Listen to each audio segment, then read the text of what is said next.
What's up, guys? The Comics Kid 2099 here, and I have got a graphic novel that I want to talk to you about. Atomic Robo, Volume 1, Atomic Robo and the Fightin Scientists of Tesladyne. This is a 6-issue storyline from the Atomic Robo series from Red 5 Comics, written by Brian Clevenger and drawn by Scott Wegener or Scott Wegener. I don't know how to say his last name. And this is a series that's very well known, at least I think it's very well known. I've heard a lot about it, but I've only just now started reading it.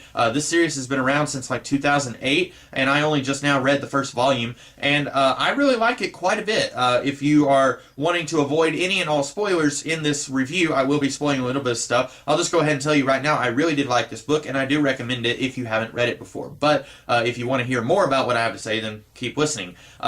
A lot of people have compared this series to Hellboy, and it is very similar to Hellboy. If you are familiar with Hellboy, then you know that Hellboy is a demon who is part of a special branch of the U.S. government that fights paranormal phenomena. Atomic Robo is a robot that is part of a special force of the U.S. government that fights paranormal phenomena. So, very, very similar premises, but I think, and this may be sacrilege, I think that Atomic Robo actually does it a little bit better. Bear in mind, I'm not a huge fan of the Hellboy comics. I read the first 8 volumes of Mignola's Hellboy, and I didn't really care for it, so maybe that speaks volumes for why I like Atomic Robo better, but I personally think that Atomic Robo just handles this premise a lot better. Number one, the character work, I think, is a lot better. When I read Mignola's Hellboy comics, part of it is that I was introduced to the movies first. I just don't get a sense of the characters in the comics.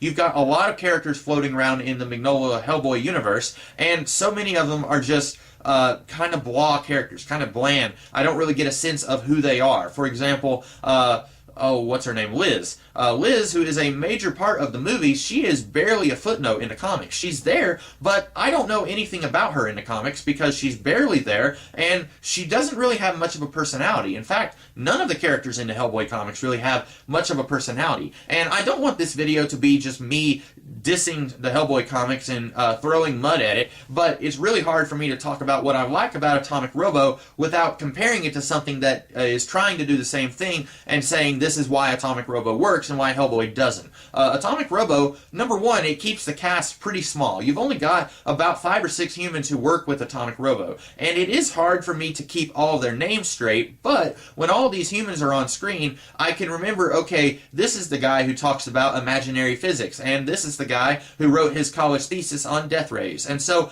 I can remember who each of these humans are, and I imagine the more I read this series, the easier it will be for me to keep all these humans straight, and also the more I will get a sense of their characters, because those guys are just the minor supporting characters, and I already have a sense of who they are, kind of. Not a great sense, but I have enough of a sense that I can kind of tell them apart.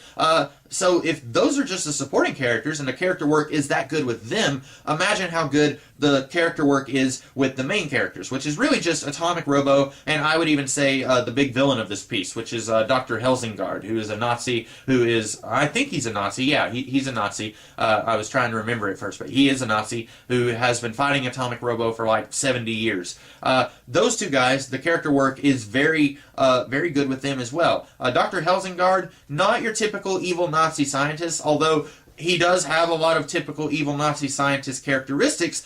His mannerisms, not his mannerisms, his speech is a lot more relaxed. There are times when you would think that he would say something like, 999, we must get back to serve Adolf Hitler, we have to go do this fight, kill the Allied soldiers. You would think that he would be acting like that, like any Nazi mad scientist, but he's actually very, instead he'll react by saying, well, this isn't ideal, but we must go on with the plan anyway.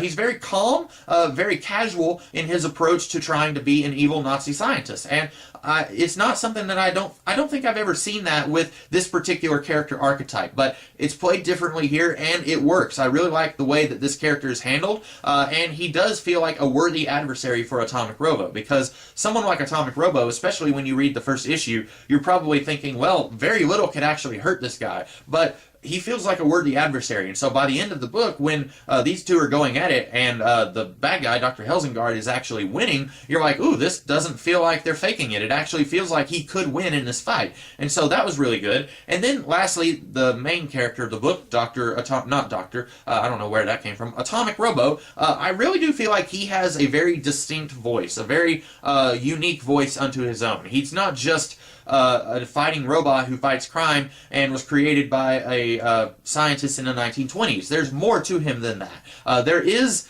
a lot of fodder for stories within this character. A robot who was created in the 1920s by Nikola Tesla and fights crime. There is a lot of fodder for different stories that you can tell with that premise, but he's not just that. There's character stuff here that's at work with him. He feels like a real character by the end of this book. You get a sense for who he is and kind of what he's about. And I really can't wait to read more stories of Atomic Robo to get more of a sense of who he is, to get to see more snapshots of his life from different points of his life, from his creation all the way up into the present day. Having said all of that, this book is not flawless.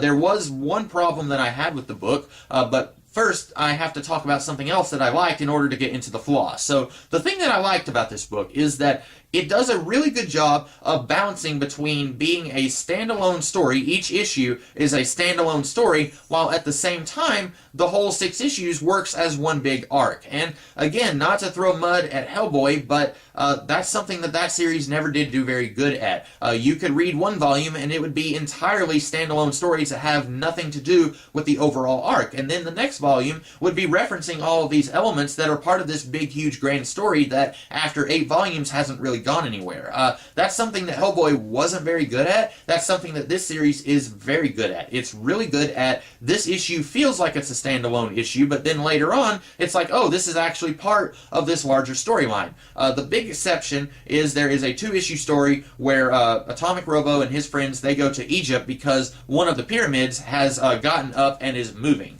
And that story doesn't really have anything to do with the ongoing story of Dr. Helsingard, but it's still a fun little 2-part story. The first part, they go and they're trying to stop the pyramid, and then the second story, Atomic Robo has gone unconscious, and we are actually getting to see something that happened to him in the 1970s. That story where Atomic Robo, spoiler, goes to Mars, one of the most fun comic book issues I've read in a very long time. I highly recommend that you buy this book and read it just for that issue alone. But my problem with this 2-part story is that although it is kind of a standalone story, which is good, I highly recommend comic books to always strive to be new reader friendly. Don't get caught up in the miasma of, we've got this really long character arc, this really long story arc that we've been going on for a really long time now, and now new readers can't really just jump into the comic. Don't get caught up in that kind of thing.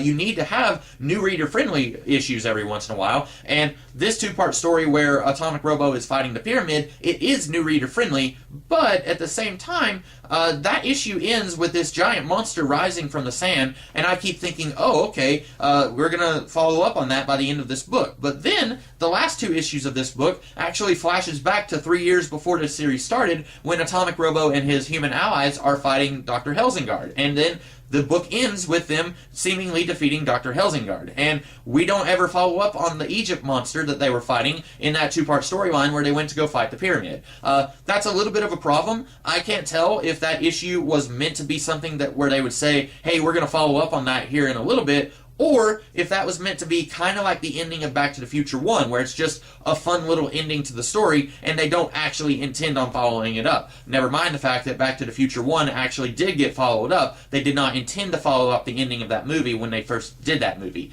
I really like this book. My only real complaint is that because it jumps around in time a little bit, I get the sense that that 2-part story set in Egypt, that they kind of forgot about it, and they went to conclude this storyline with Dr. Helsingard, and then they forgot about the Egypt stuff that they were doing. I get the feeling that they did that, but maybe when I read Volume 2, it will open with them fighting the giant Egypt monster, or maybe they will never fight the giant Egypt monster. Maybe that was just meant to be a fun little, this is a day in the life of Atomic Robo, this sort of thing happens to them all the time, and it's not actually going to be followed up on. If that's the case, then I would be fine fine with it. But I had a really hard time reading that situation and being able to tell what it was that was going on there, if that's what it was or if it was meant to be followed up. I really enjoyed this book. I really wasn't sure what I would expect, but I ended up really loving it. This is a really fun story. This is something that, with the occasional swear word in it, I would just about say this is something that you can hand to your 8-year-old kid who wants to get into comics, but you're really not sure what you should give him to read. It does have the occasional PG language, maybe the occasional PG-13 language, but for the most part, I think this is very child-friendly.